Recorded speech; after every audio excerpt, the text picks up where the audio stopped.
Hi, I'm Mike Bagley, and it was my honor to be the juror for the 21st annual Vivian and Stanley Reed Marine Art Show. My day job is working here at SoundWaters as Vice President of Programs. SoundWaters is an education organization based here in Stamford whose mission is to protect Long Island Sound through education and action. Each year we work with about 35,000 young people and adults to help them understand the science of the sound, enjoy a sail or a kayak ride on the sound, and to connect them with the immense beauty of the most amazing natural resource in our region. I'm also a photographer, and I've taken hundreds of thousands of images of subjects in the marine world. Whether it's a beautiful sailboat, a majestic shorebird, a unique sea creature, I see the beauty in all things in the marine world. And I appreciate artists who can share their perspective and show me things in a new way. A pillar of our work at SoundWaters is to connect people with Long Island Sound so that they become stewards of it. We do that through science. I believe the arts is another critical avenue to move people to care about the environment.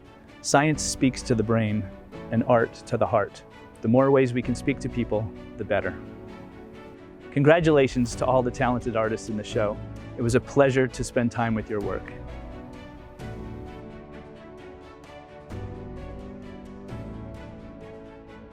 Hi, I'm Gigi, owner of Gigi Barrett Fine Art, speaking to you from my studio in Stamford, Connecticut.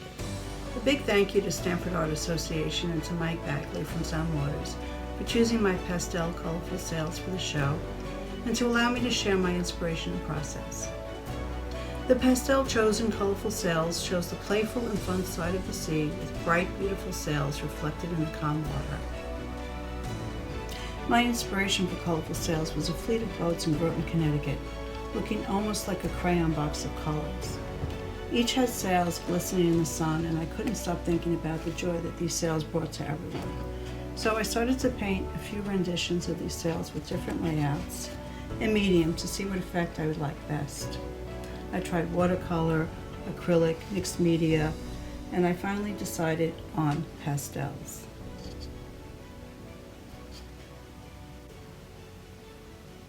The piece submitted, Colorful Sails, is an 18 by 12 pastel on sanded paper. I chose semi-soft and soft pastels on sanded paper because pastels are a perfect medium to capture both the beautiful bright and muted colors of my interpretations. I used art tape to tape the sanded paper to a foam base, just as you would a watercolor. I started with a sketch using pastel pencils on UArt 400 grade sanded paper. Sanded paper is ideal for layering of these colors and to add depth and dimension as the subject emerges from paper to viewer. And UArt is strong enough to withstand washes and many layers of pastel. I painted a base wash using Charbon water-soluble pastels. The base colors are darker than the top colors, just as you would paint with oil colors. I let the paper dry overnight between two large wood planks so the paper wouldn't warp. And the next day I started to layer a variety of semi-soft pastels, blending with stomps and rubber tips. And the final touches were added with soft and extra soft pastels for depth and Caran d'Ache and Prismacolor pastel pencils for details. Now, the piece is now ready for a proper mat and frame, but that's for another video. So thanks again, and please feel free to visit my website, gigibarrett.com, to view my other pastels, or to email me, gigi@gigibarrett.com, for more information. Thank you. Hey there, I'm Karen Rowland. I'm an artist based out of Wildomar, California, and I'm excited to be a part of the Marine Show. Thank you, SoundWaters and Stamford Art Association, for choosing my piece, Crab at Palmer's Point, for one of your honorable mentions. That's a huge honor, so thank you so much. I'm excited. A little bit about me and my inspiration as an artist. I am a watercolorist currently, and I've been doing watercolor for the past year pretty solidly, and so it's fun to see my pieces evolve and also looking for new ways to approach watercolor. It's a challenge for me, and I really love it. And by the time I got to the Crab at Palmer's Point, I had really evolved or shifted what I was doing, and it was just making me so much happier. the crab itself, I love to tide pool. My son is a marine biologist, and we went up to see him and went tide pooling, and we found this crab at the 11th hour on our way out the door, so to speak. And it was just hidden underneath the rocks like they do, and we were able to get a really great shot of it. And I work off a lot of photographs that I take for my art. So this one happened to be one that I worked on. And this is my crab. And I love him. I loved working on it. My process now is to work negative positive. So working from a negative space and a positive space and kind of balancing them out. And that way I can maintain more of the light areas where initially I used to lose them. So this was a much better process for me. And I think it was very successful in this painting and some of the others that I've done. Some of the things, I have very specific brushes I use. I have a million brushes, but these particular brushes right here are the ones that I love the most. Like I use them all the time. They're my go-to. And then also for paint, as far as paint goes, because I'm picky about that, I have a lot of supplies, but Daniel Smith watercolors are my favorite. Like that's all I do now. And this particular paint, the Payne's Blue Gray, favorite of the universe, my favorite. And then I've got several palettes that look like this, and I use all of them all the time, and that's how I get this. And again, I just can't say thank you enough to SoundWaters and Stamford Art Association. Again, I'm very excited. Thank you.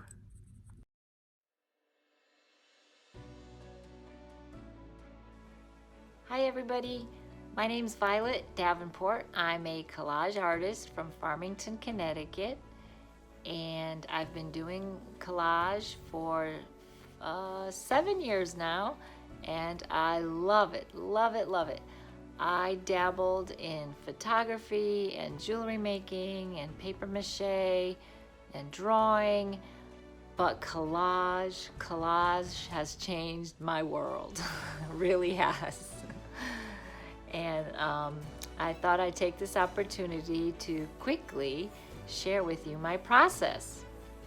So I start out with a wood panel, and I do a sketch on that of my subject with just a regular pencil or sometimes colored pencil.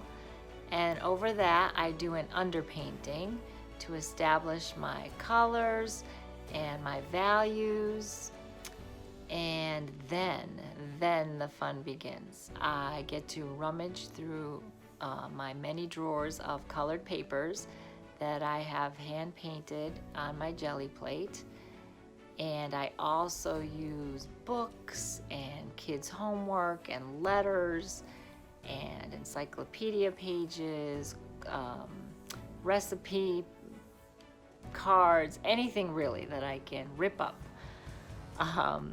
So I gather my supplies, and I get to cut and rip and shred and arrange all these pieces to create my subject map. So that's it in a nutshell. That's my process. I want to thank you for accepting me into this show. I'm truly honored and humbled to be part of it. And to see more of my artwork, look me up on Facebook. I'm Violet Davenport. Thank you so much.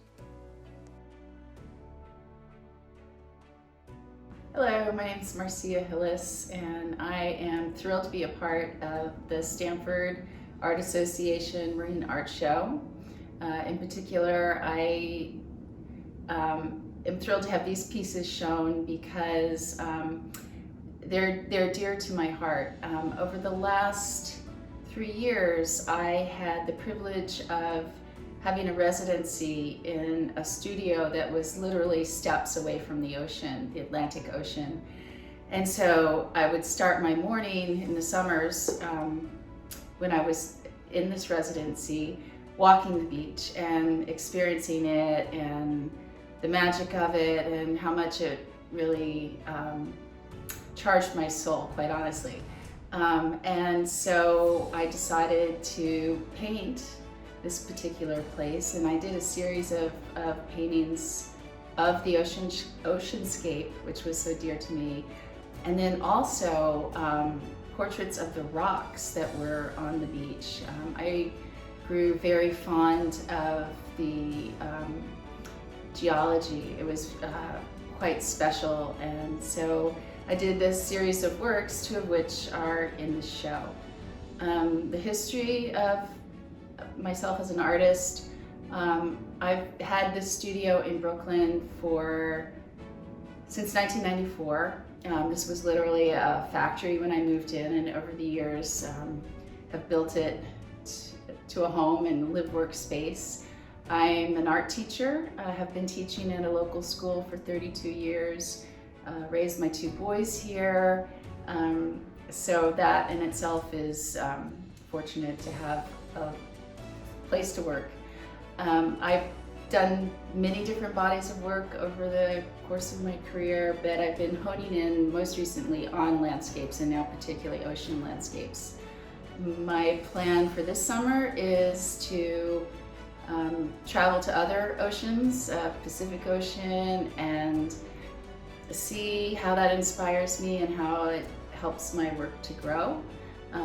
But as the ocean is so dear to my heart, my life calling is bringing me closer and closer to it. So I foresee even more ocean works. This winter I started doing some boat portraits, and anyway, so these are some of the rock portraits that I did from that particular residency. And these are smaller in scale and on wood panels. I work with oil paint on canvas. I also work with pastel drawings and watercolors. I did a series of watercolors the last time that I was in Costa Rica, which is an incredible oceanscape. So it's a body of work that is growing for me, and I'm very pleased to have some of it showcased with the Stamford Art Association.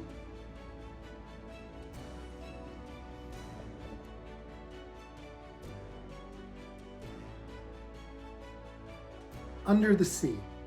I took the title from the song in The Little Mermaid, a Disney modern classic, a film I used to watch with my daughter and now with my granddaughter. The seaweed is always greener in somebody else's lake. You dream about going up there, but that is a big mistake. Just look at the world around you, here on the ocean floor. Such wonderful things surround you. What more are you looking for? Now that seemed apt. I don't have the painting with me, but I assume you have access to the image. It depicts Garibaldi fish swimming in a bed of kelp, which appear to be swaying in the ocean current. But let me start with a few technical details. On close examination, the painting has a 3D look.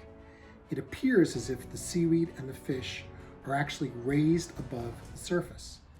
And that's because everything that is not fish or seaweed has been meticulously chiseled away by hand. It's an ancient process known as bas-relief. And it's been around for a long time. Back then, they chiseled in stone. I work with 2-inch thick planks of wood, some sharp chisels, and a rubber mallet for maximum control. This piece is a triptych, which means it's a series of 3 panels displayed as one painting. Now take it from me, that was a lot of chiseling. Probably took me about a week to complete each panel. But then the fun begins. I work exclusively with metal effects paint. Millions of pieces of iron, copper, and bronze suspended in liquid, which I spray with a chemical reagent to jumpstart the oxidation process. And voila, a lovely patina develops. Iron turns to shades of brown, bronze turns to lovely shades of blue, and copper turns to lovely shades of green. Now, although I've made more than 200 paintings in the last few years, it's still magical for me to watch the oxidation as the patina develops. The paint literally changes color before my eyes. It's a chemical process which I can subtly influence by the application of more paint and/or chemical reagent. When anyone asks me what I do all day, I tell them I watch paint dry. It's really a lot of fun, and I hope you like the end result.